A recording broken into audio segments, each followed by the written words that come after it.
Ah, o vizinho aqui.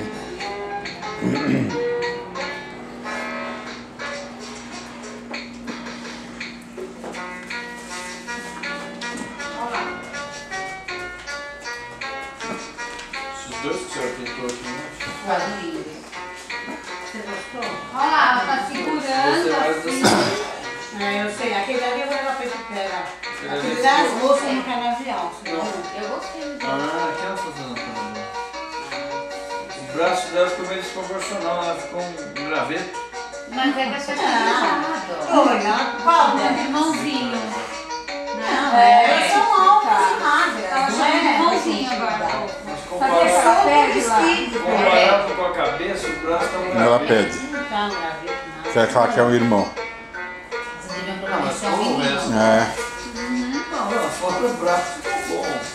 Gente, eu vou ficar esperando o vídeo, não pode. Não, não vamos esperar não. Nós não estamos esperando nada não. Nós já concluímos já. Ah, não, mas mais Muito legal, né? custa, gente. Tá bom, já tem a Priscila e ela, tá bom já. Pra adotar um, eu quase adotei um em Brasília, que eu ia trazer, o Torinho ia querer. Um bebê lá em Brasília. Pelo amor de Deus, já você tem que E lá, sogra? Mas Vamos, olha, vamos. eu queria um bebezinho. Eu Senhora queria quer assim, um bebê. Eu vários, queria né? um bebezinho quase bebê. Por que você não adota uma criança?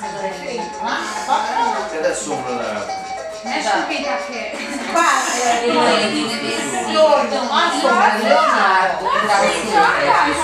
Olha que linda ela tá, olha. A árvore foi lá na calçada. Você viu porque o ritmo ficou mais rápido. Chama mais ela dele. Quadro. Como é que é? Ê, Não, ele tem mais só esse bizarro. Ele é